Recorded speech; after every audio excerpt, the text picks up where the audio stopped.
ನನ್ನ ಹೆಸರು ಜೀವ, ನಾನು ಅಪ್ಪನ ಪಾತ್ರ ಮಾಡುತ್ತಿದ್ದೇನೆ. ನನ್ನ ಹೆಸರು ದಯಾನ, ನಾನು ಮಗಳ ಪಾತ್ರ ಮಾಡುತ್ತಿದ್ದೇನೆ. ನನ್ನ ಹೆಸರು ಕೀರ್ತನ, ನಾನು ಅಜ್ಜಿಯ ಪಾತ್ರ ಮಾಡುತ್ತಿದ್ದೇನೆ. ನನ್ನ ಹೆಸರು ಜ್ಞಾನೇಶ್ವರಿ, ನಾನು ಅಮ್ಮನ ಪಾತ್ರ ಮಾಡುತ್ತಿದ್ದೇನೆ. ಹಾಗಾಗಿ ಇವತ್ತು ಉಪ್ಪಿಟ್ಟು ಮಾಡುತ್ತೇನೆ.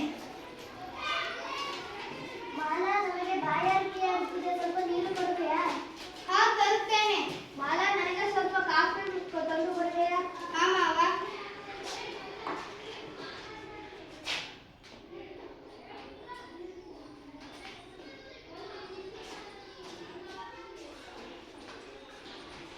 ತರಕಾರಿಗಳು ಮತ್ತು ಬೇಳೆ ಗ್ಯಾಸ್ ಸ್ಟವ್ ಮೇಲೆ ಬೇಯ್ತಿದೆ. ಇದನ್ನು ತೆಗೆದು ನಾನು ಕಾಫಿ ಮಾಡಲು ಇಟ್ಟರೆ ನನ್ನ ಕೆಲಸಗಳಿಗೆ ತಡವಾಗುತ್ತದೆ. ಮಾಲಾ, ಕಾಫಿ ತಯಾರೈತೆ? ಹಾ, ಸ್ವಲ್ಪ ಇರಿ. ಅಮ್ಮ, ನನಗೆ ಇಂದು ಬೆಳಿಗ್ಗೆ ತಿಂಡಿಗೆ ಪೂರಿ ಮಾಡಿ ಕೊಡ್ತೀಯಾ? ಇಲ್ಲ ಮಗ, ನಾನು ವಾರಾಂತ್ಯದಲ್ಲಿ ನಿನಗೆ ಪೂರಿ ಮಾಡಿಕೊಡುತ್ತೇನೆ. ಬೆಳಗ್ಗೆ ಹೊತ್ತು ಮತ್ತೊಂದು ತಿಂಡಿ ಮಾಡುವಷ್ಟು ಸಮಯವಿಲ್ಲ ನನಗೆ. ನೀನು ಯಾವಾಗಲೂ ಬಿಸಿಯಾಗಿರುತ್ತೀಯಲ್ಲ. ಅಮ್ಮ, ನನ್ನ ಶೂ ಪಾಲಿಶ್ ಅನ್ನು ಎಲ್ಲಿಟ್ಟಿದ್ದೀಯಾ? ಅದು ಶೂ ರ್ಯಾಕ್ ನಲ್ಲೇ ಇದೆ. ಆದರೆ ನನಗದು ಕಾಣಿಸುತ್ತಿಲ್ಲ. ಇಲ್ಲೇ ಇದೆ ನೋಡು, ಶೂ ಅಡಿಲೇ ಬಿದ್ದಿತ್ತು. ಇದನ್ನು ಸ್ವಲ್ಪ ಗಮನಿಸಿದರೆ ನಿನಗಿದು ದೊರೆಯುತ್ತಿತ್ತು. ಓ ಮಾಲ, ಬೆಳಗ್ಗೆ ಬೇಗ ಎದ್ದರೆ ನಿನ್ನ ಕೆಲಸವನ್ನು ಬೇಗನೆ ಮುಗಿಸಬಹುದು. ನಾನು ಈಗಾಗಲೇ 5:30 ಕೇಳುತ್ತಿದ್ದೇನೆ. ನೀವೆಲ್ಲರೂ 6:30 ಕೇಳುತ್ತಿದ್ದೀರಲ್ಲವೇ? ನಾನು 1 ಗಂಟೆ ಮುಂಚೆನೇ ಹೇಳುತ್ತಿದ್ದೇನೆ.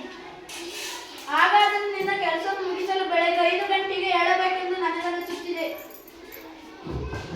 ಅವಳು ಮಾತ್ರ ಬೇಗನೆ ಹೇಳಬೇಕು. ನಾವೆಲ್ಲರೂ ನಮ್ಮ ಮಾಮೂಲಿ ಸಮಯಕ್ಕಿಂತ 10 ನಿಮಿಷ ಬೇಗನೆ ಎದ್ದು ಅವಳಿಗೆ ಸಹಾಯ ಮಾಡಿದರೆ ಸಾಕಷ್ಟು ಸಮಯ ಉಳಿತಾಯವಾಗುತ್ತದೆ ಎಂದು ನನಗನಿಸುತ್ತದೆ. ಅವಳು ಕಷ್ಟಪಡಬೇಕಾಗಿ ಬರುವುದಿಲ್ಲ. ಅವಳು ಮಾಡುವ ಕೆಲಸಗಳೆಲ್ಲ ಮಾಡಬಹುದು ಮತ್ತು ಅವಳು ಕುಟುಂಬ ಸದಸ್ಯರೆಲ್ಲ ಕೆಲಸವನ್ನು ಹಂಚಿಕೊಳ್ಳಬೇಕು. ಆಕ್ಟಿಜನ್ ಕ್ಲಬ್ನಲ್ಲಿ ನನ್ನ ಶಿಕ್ಷಕರು ಇದನ್ನು ನನಗೆ ಹೇಳಿಕೊಟ್ಟಿದ್ದಾರೆ. ಹೌದು, ನೀನು ಹೇಳುತ್ತಿರುವುದು ಸರಿಯಾಗಿದೆ. ನಾಳೆಯಿಂದ ನಾವೆಲ್ಲರೂ ಪ್ರಯತ್ನಿಸೋಣ. ಮಾಲಾ, ನಾನು ನಿನಗೆ ತರಕಾರಿ ಕತ್ತರಿಸಿ ಕೊಡು. ನಾನು ಗಿಡಗಳಿಗೆ ನೀರು ಹಾಕುತ್ತೇನೆ. ನಾನು ಅಜ್ಜಿಗೆ ನೀರು ಇತ್ಯಾದಿಗಳನ್ನು ತಂದುಕೊಡುತ್ತೇನೆ. ನಮ್ಮ ಬ್ಯಾಗ್ಗಳನ್ನು ನಾನು ಸಿದ್ಧಪಡಿಸಿಕೊಂಡು ಶಾಲೆಗೆ ಹೊರಡಲು ತಯಾರಾಗುತ್ತೇನೆ. ನಾನು ಮಕ್ಕಳನ್ನು ಬಸ್ ಸ್ಟಾಪ್ ತನಕ ಬಿಟ್ಟು ಬರುತ್ತೇನೆ.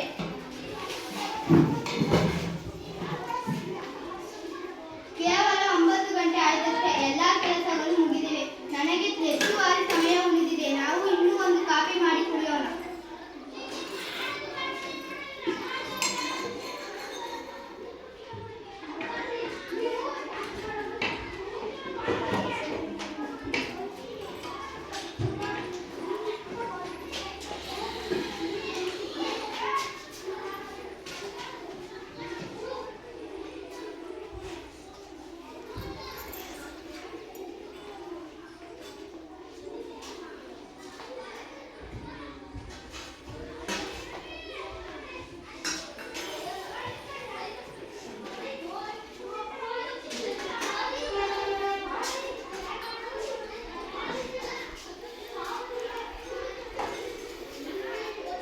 ನಮ್ಮ ಕೆಲಸಗಳನ್ನು ನಾವೇ ಹಂಚಿಕೊಂಡಾಗ ನಮ್ಮ